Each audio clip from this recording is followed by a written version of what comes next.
Halo teman-teman yang berbahagia, berjumpa kembali dengan saya Dr. Andri, spesialis kedokteran jiwa. Saya saat ini mau membahas tentang bawah sadar. Jadi kalau misalnya di dalam praktek kan banyak teman-teman pasien-pasien saya yang sering bertanya, "Dok, apa sih sebenarnya penyebab saya mengalami gangguan cemas? Apakah saya memerlukan suatu proses untuk mengangkat alam bawah sadar saya? Apakah memang banyak faktor berkaitan dengan bawah sadar ini yang tidak serta-merta saya ketahui?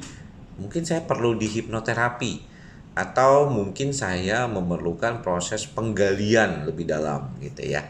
Nah, teman-teman, mungkin kalau saya banyak berkaitan dengan pasien cemas, itu memang kebanyakan di antara teman-teman yang mengalami gangguan cemas, pasien-pasien ini seringkali dia tidak menyadari cemasnya itu dari mana. Ada beberapa orang mengatakan demikian. Saya ini kok sakit cemas, kok takut banget ya kalau saya mati karena sakit jantung. Apa ya yang menyebabkan saya khawatir sakit jantung karena kecemasan saya yang tidak terkendali? Beberapa di antaranya memang mempunyai pengalaman buruk bertemu dengan orang yang mengalami sakit jantung di depan mata dia dan akhirnya meninggal. Atau ada juga yang dengan melihat sendiri, misalnya orang tuanya atau mertuanya atau paman dan bibinya, itu banyak juga. Namun lebih banyak biasanya mereka takut karena banyaknya informasi yang mereka masukkan di dalam otak kita, terutama di dalam sistem amigdala kita kan sebenarnya juga merupakan sistem memori, sehingga ketika memori itu saling berkaitan satu sama lain dengan kecemasan, timbullah ketakutan-ketakutan hal tersebut.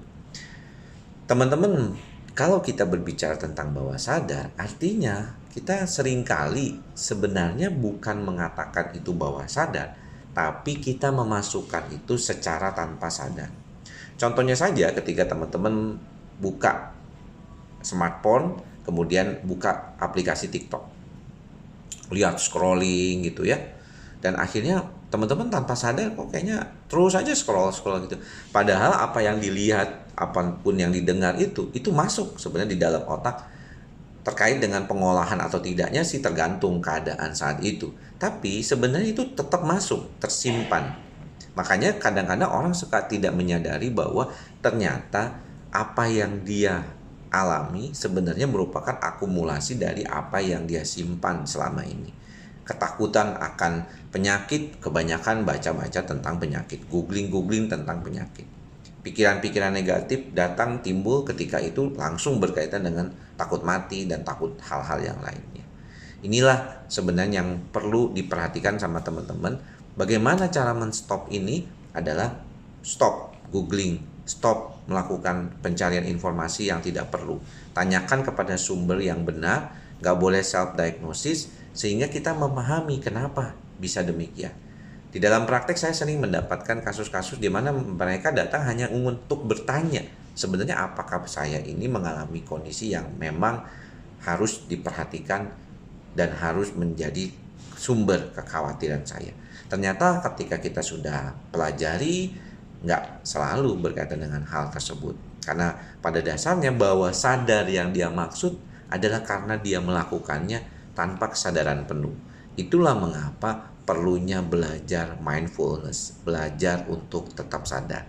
Oke, sampai bertemu lagi di lain kesempatan. Salam sehat jiwa. Bye-bye.